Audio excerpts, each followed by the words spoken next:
છે પ્રતિક મોડી રાત્રે ભાજપના રાષ્ટ્રીય અધ્યક્ષ અમિત શાહનું અમદાવાદમાં આગમન। ખાસ તો એબીવીપીના અધિવેશનમાં તેઓ હાજરી આપવા માટે આવ્યા છે, પરંતુ મહત્વની બેઠકો પણ તેવી કરે તેવી પૂરી શક્યતા।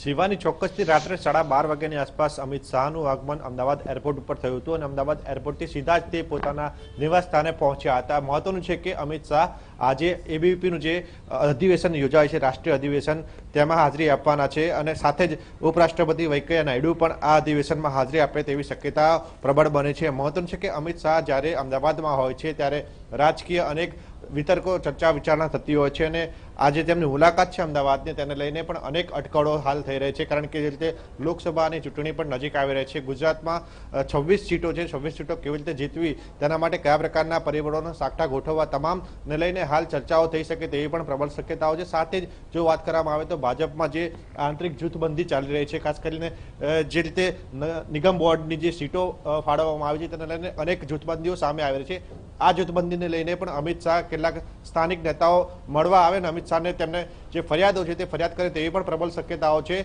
મહત્વનું છે કે વહેલી સવારે જ અમદાવાદના મેયર બીજલ પટેલ અહીં પહોંચ્યા હતા અને લગભગ તેમણે 15 થી 20 મિનિટ અમિત શાહ સાથે વાતચીત કરી હતી। વાતચીત કર્યા બાદ તે સીધા જ પોતાના નિવાસ સ્થાને જતા રહ્યા હતા, પરંતુ અમિત શાહ હજુ પણ અહીં છે અને ત્યારબાદ તે સીધા જ 12 વાગે એક કાર્યક્રમમાં હાજરી આપશે અને ત્યારબાદ એબીવીપીના કાર્યક્રમમાં પણ હાજરી આપે તેવી પ્રબળ શક્યતા છે। પરંતુ બપોરનો જે સમય છે તે બપોરના સમયે કદાચ તે કમલમ ખાતે જઈને સ્થાનિક નેતાઓ સાથે પણ ચર્ચા કરે તેવી પણ હાલ શક્યતાઓ વ્યક્ત કરવામાં આવી રહી છે। બિલકુલ પ્રતિક, જોડાવા માટે